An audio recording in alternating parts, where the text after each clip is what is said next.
La tension artérielle correspond à la pression que le sang va exercer sur la paroi des vaisseaux. Or, cette pression est indispensable pour permettre la circulation de l'oxygène et des éléments nutritifs à tous les tissus et organes de notre organisme. Cependant, dans certaines situations, elle peut être trop élevée et conduire à ce qu'on appelle l'hypertension artérielle.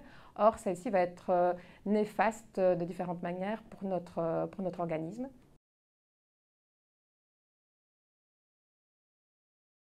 L'hypertension artérielle ne provoque généralement pas de manifestations spécifiques. C'est la raison pour laquelle on l'appelle d'ailleurs le tueur silencieux.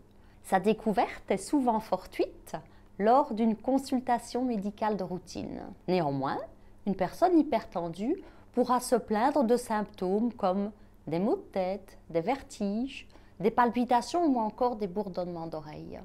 Ce qui pose problème avec l'hypertension artérielle, ce sont ses conséquences sur le système cardiovasculaire.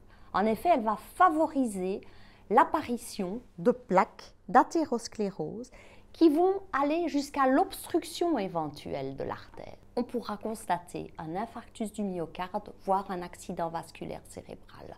Et dans des cas avancés, l'hypertension pourra conduire à une insuffisance cardiaque ou rénale. Une fois que l'hypertension artérielle est documentée, il faut mettre en place des mesures thérapeutiques. En première ligne, c'est des mesures hygiéno-diététiques. Donc par là, on entend un contrôle du poids en cas de surcharge pondérale, une limitation de la consommation de sel, d'alcool, un arrêt du tabagisme et une activité physique régulière. Toutes ces mesures paraissent anodines, mais elles ont prouvé par différentes études qu'elles améliorent à la fois la santé, également le contrôle des paramètres tensionnels. Le plus souvent, néanmoins, des médicaments seront nécessaires. Il faut savoir qu'en Belgique, on a accès à environ une soixantaine de médicaments différents pour contrôler la tension artérielle et que nous choisissons des molécules en fonction de votre situation personnelle, de vos antécédents, mais également des examens complémentaires qu'on va réaliser.